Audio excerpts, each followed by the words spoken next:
I am here at Actors on Actors, on Actors on Actors, with the Hey, incomparable. I just wanted them to get all the actors in there. With the incomparable, legendary, I'm just going to add it in there already, Leslie Odom Jr. and I'm here with Andra Day, Miss Day.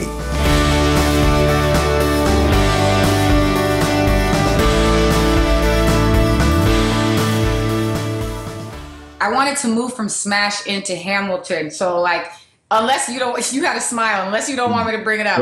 No, don't bring that bullshit up. I That won't. bull. Listen, that's Don't bring that up. now I'm going to ask him about Hamilton, okay? Welcome to the show.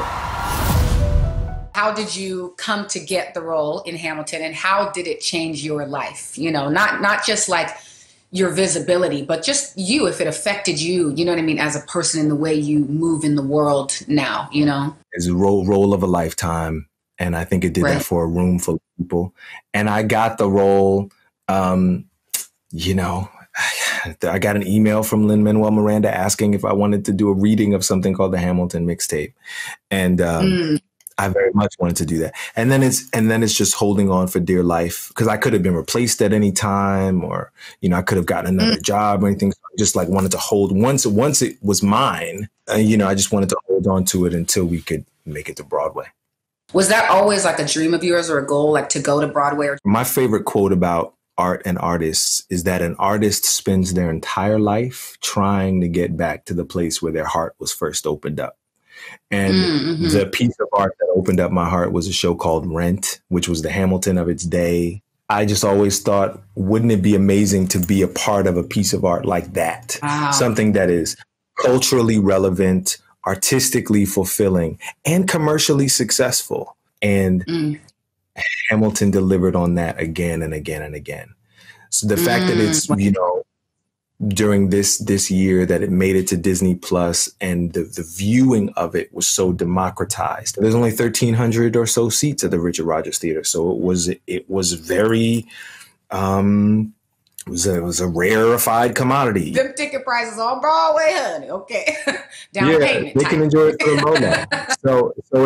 So it's changed my life, and I will be associated with it forever, and that is my pleasure, truly. Reporters keep asking me, Billy, why you do the things you do? This is what I tell them. I have to say that your work in this movie is so remarkable. You are going to be proud of your work in this movie forever. That's exciting. I want to ask you if you believe that projects, movies find their way to us because there's something we're supposed to learn or something we have to work through.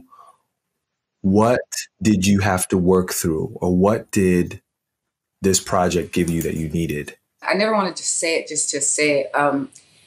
I think one of the things, I mean, fear, as simple as that sounds, fear was a huge thing I had to work through. You know, we're so used to protest songs now, right? We hear them all the time. We make them all the time. We sing them all the time. But we don't really know what it's like to say, if I sing this song tonight, I may not make it out of this club alive. That's right. But she was brave through that. You know what I mean?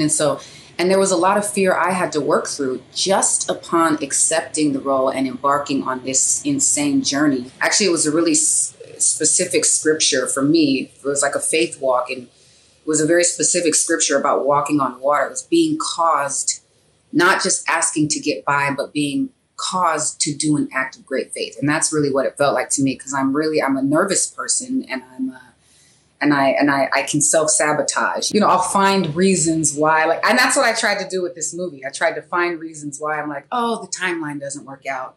I don't know if the story's really for me. I don't know, all these things. But so fear was a huge thing I had to work every day on set, was working through fear. And then also in the character, you know what I mean? Using my fears to help me work through her fears, of facing audiences, of facing the federal government, of facing, her lovers, her abusive lovers, of facing herself, of facing her addiction and her pain and her trauma. I mean, in United States versus Billie Holiday, Billie Holiday is essentially doing something which seems simple, but is not, but being a Black woman in the 30s, the 40s, and the 50s, that alone, it first of all made me appreciate, accept, and just really love the resilience of women, Black women, people of color, but like also just to give a greater understanding of like, even if she had not had all that trauma in her childhood, it was traumatic enough to simply be Black back then. You know what I mean? And so that alone was like, trauma in itself. And then also the fact that it wasn't really her addiction they were going after. And she knew that, you know what I mean? In the world, they told a whole different narrative about her life. She was a tragic drug addict and a criminal. One day, I'm gonna quit the drinking and get off that stuff too. Maybe go to one of those hospitals, like Judy Garland, those movie stars. She was one of the first artists to integrate Carnegie Hall, not the first, but one of the first. She was fighting for our lives before pre-civil rights. She really reinvigorated the civil rights movement. So she was a hero. And it was like, in order to stand on those stages and do those things and it was almost like she needed the battery in her back, and she was trying more than to survive, but to thrive in virtually impossible circumstances. This one felt special to me and new, not only because of the nuance and the sensitivity and honesty of your performance, but also because of the way that she's written in this and portrayed, really felt like even while they were threatening to lock her up, this was a film about a liberated Black woman. She was going to live her freedom regardless of what people were saying about her. That's a part of what I loved about the film and about the script, is she was not a victim. One of my favorite quotes she says, and I really kind of lived by it on set, was, "I didn't want to be anybody's damn maid." You know what I mean? And I love that quote so much because it's such a simple quote, but it speaks to so much more, that Black women back then could really only be prostitutes or could be maids. You can sometimes spot people's heroes. You are your own thing. Andra Day's your own thing. But Billie seemed to be a part of Andra. So was this something that, right. So was this a role? Was this a project that you kind of always thought, I'll play her one day, or? Hell no.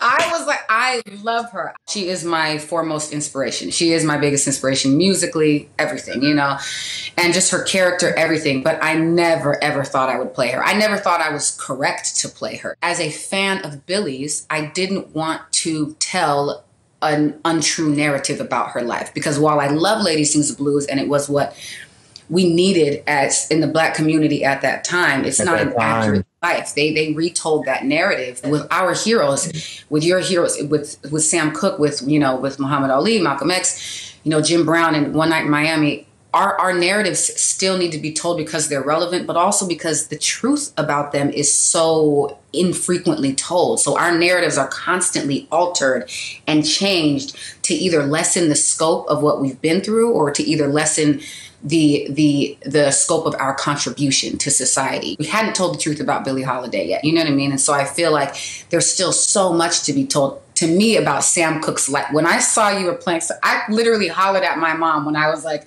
I yelled upstairs. I was like, "Mom, he's playing Sam Cooke." She was like, "Really?" But because again, I feel like there's so much mystery in that man's life. You know what I mean? At least I think, surrounding, his death and his life and his activism. This movement that we are in is called a struggle, because we are fighting for our lives. I'd like to hear from you if you learned stuff about him that you were kind of like, wow, blown away by him being able to accomplish these things at that time. Sam was a... Yeah, he was. You know what I mean? Yeah. Yeah, he was. So I had a teacher, Ron Coleman, who was he was a mentor and a coach to me at one point, a really important time in my life. And at that time, I was sort of affecting this Nat King Cole, Sammy Davis Jr. thing in my performance. He said, "Here's why what you're doing is not working. In order to arrive at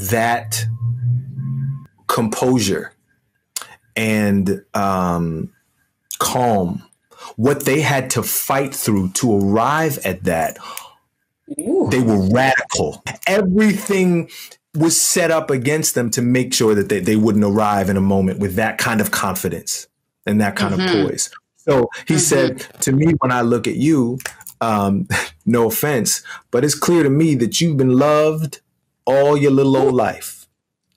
You know, he said, do I have that right? Do I have that right? And I had to admit, I said, you have that right. He said, you had two parents that loved you. They made sure that you had food in your belly. They made sure you went to good schools. He said, yeah, it shows, you know? So you have to work harder. You have to show me something else, because you arriving in the moment, affecting some kind of cool thing, not enough. Wow. You haven't earned that. So you have to fight for something. If you know what you can take from these guys, you take the fact that they were fighting for something. So what are you fighting for? You know, is what he's asking me. And it changed the way I performed. So Sam, similar, you know, I mean, it is cool and suave and debonair. And, you know, they called him, which I kind of hate, but, you know, sometimes white people refer to him as Black Sinatra, which I hate, because he was Sam Cooke. I love Frank, you know, but he wasn't the Black nothing. He was Sam Cooke. Yeah, exactly. Full stop. I think Sam did more than his share. What he was able to do with his record label, he was signing artists that nobody would have signed.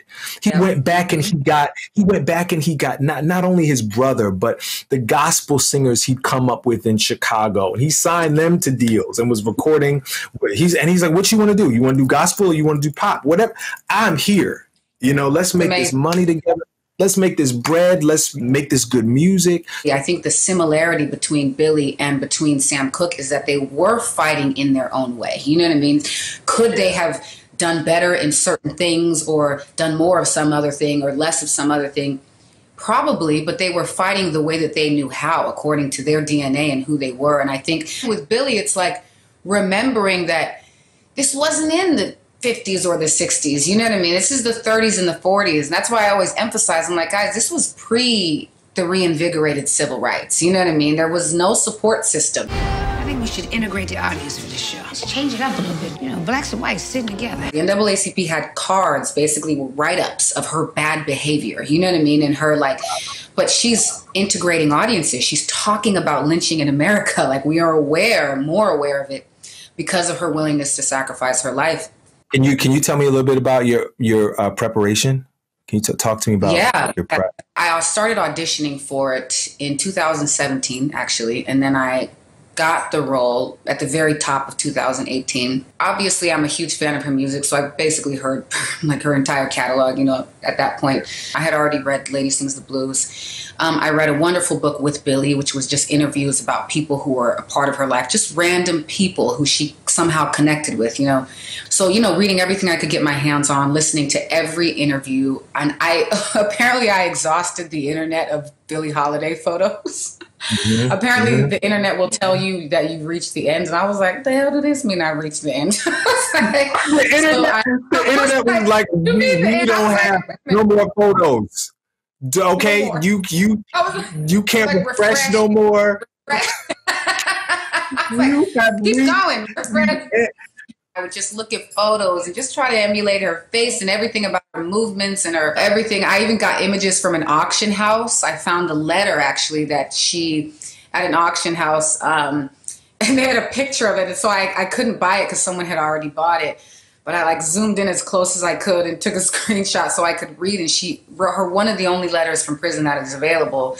She wrote to one of her lovers, Joe Guy, who was really a lover and a close friend. So it was just everything. I got with a dialect coach named Tom Jones, who was phenomenal. And I just, you know, I put my family through it. I put myself through it. I went from 163 pounds to 124 pounds. And I would talk like her. And I don't drink or smoke, but I started smoking cigarettes and I started drinking alcohol. Not that I recommend people do this. I just was desperate because this is my first role and trying to just live with her, cuss the way she cussed, and she cussed about everything for everything. She literally can make an entire paragraph.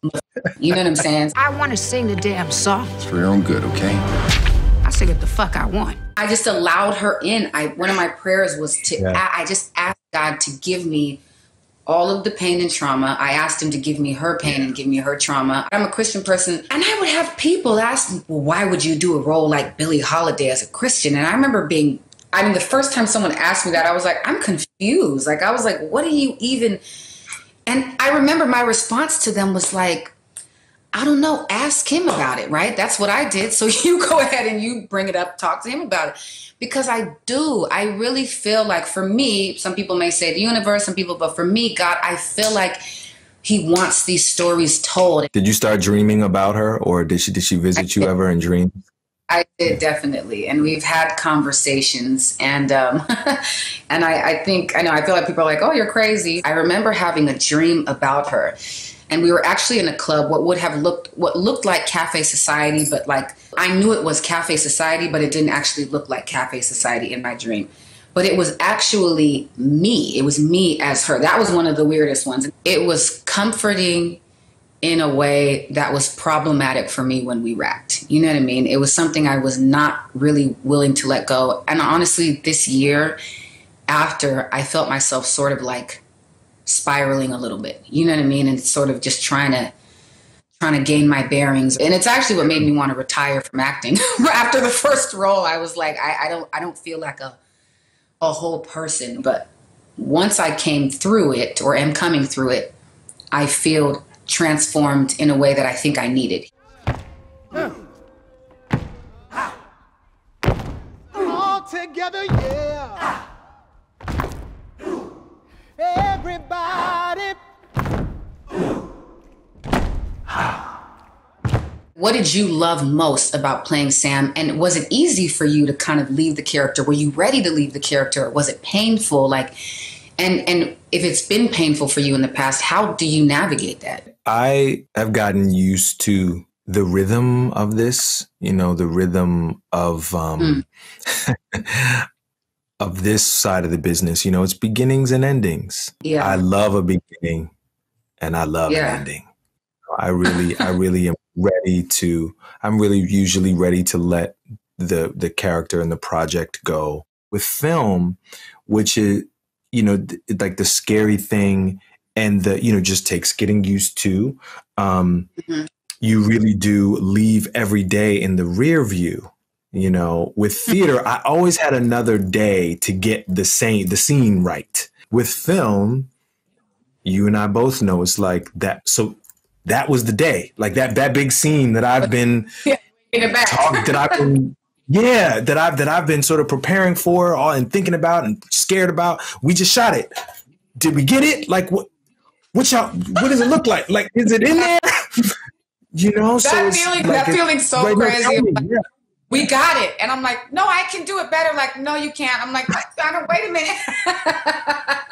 But it was amazing. The amazing part about it, though, is to have a director. Like, I kind of say, Lee Daniels is really a beast. Like, it was an amazing experience. And it was my first and my only, obviously. So sort of like, all right, well, this is my only frame of reference. But for me, it was insanely comforting to know that, like, when he says you got it, you really do got it. I didn't look at the dailies because I didn't like to see myself. It would be weird, but I would watch what he needed me to watch for performance, blah, blah, blah. And sometimes he would have me watch just to confirm, look, I told you you got it. And I'd be like, damn, bro was right. I got it. Yeah. I love those moments. They're rare. Really, once you're done with that day is gone. I guess it's like life, right? Film maybe is more like life in that way. But there's a finality to it that we don't have in life. What these films give us is a frame.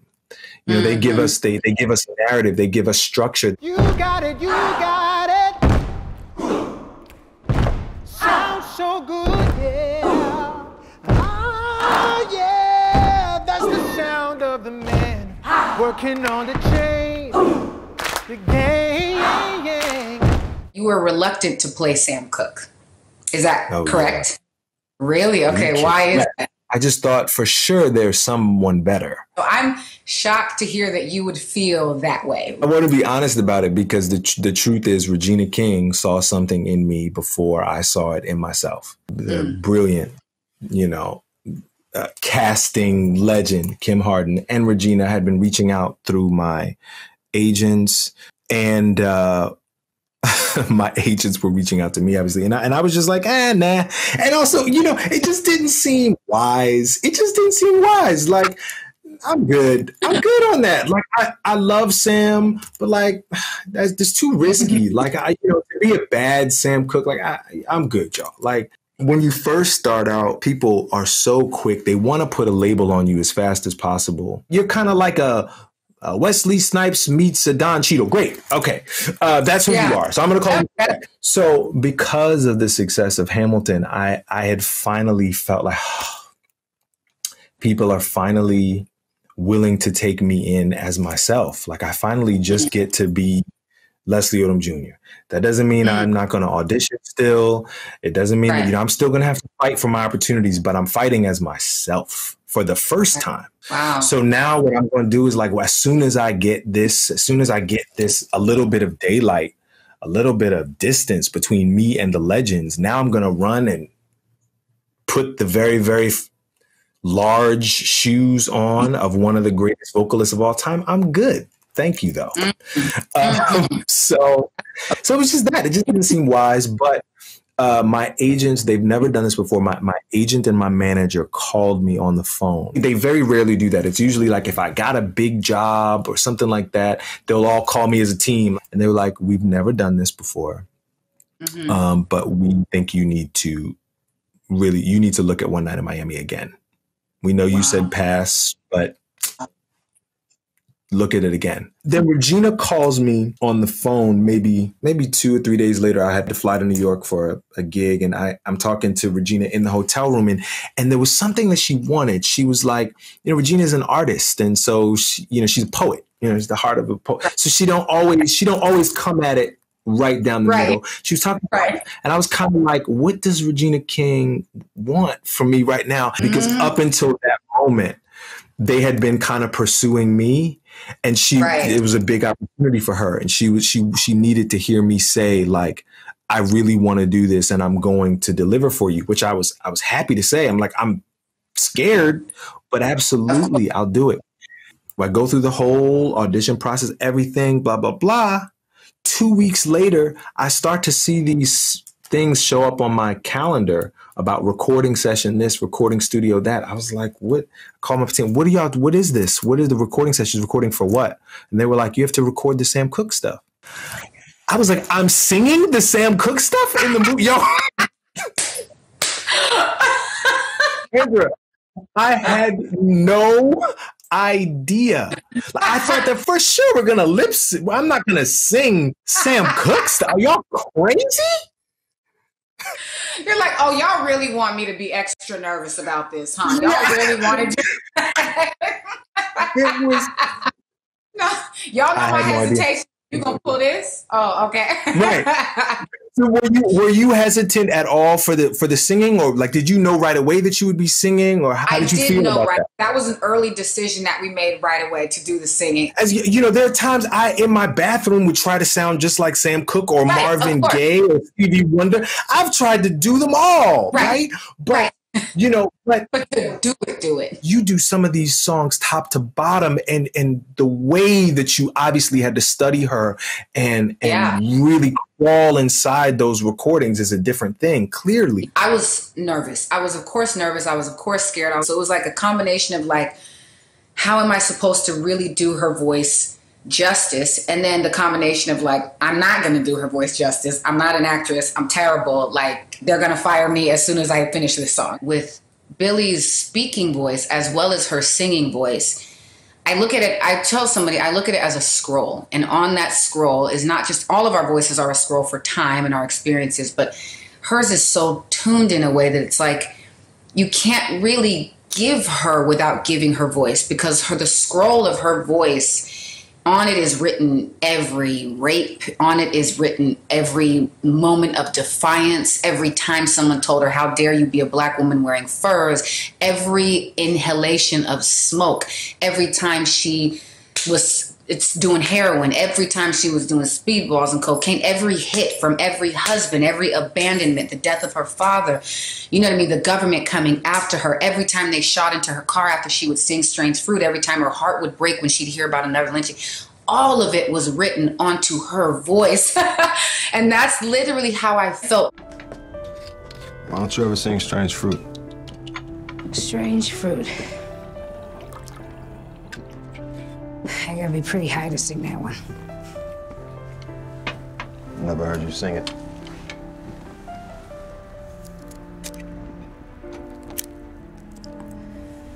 It's a song about important things, you know.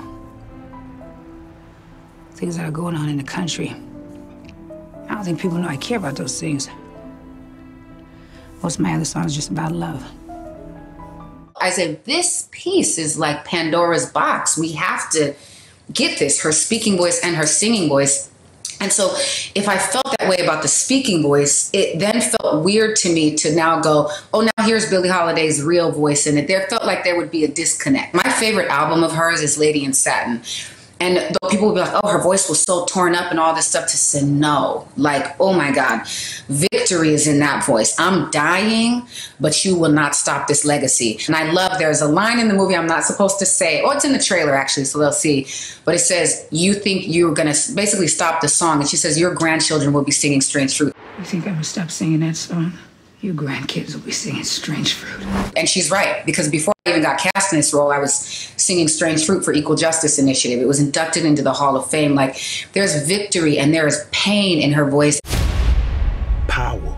Black power. I like the sound of that. By the time I did A Change Is Gonna Come in the film, I'm so grateful for the way the scheduling worked out, because that was my last day of shooting in New Orleans. And he was never as close to me as he was on that day. I did not understand that performance. I did not understand. I just singing that song after having done those hotel room scenes, after having done my research, after all that time as Sam, I was like, oh, this is why he breathes here. Wow. This is how he's able to sing with such velocity and freedom. I understood it all like on that day. Wow. Wow. That was like a conversation with him then. With Sam. It like, really was.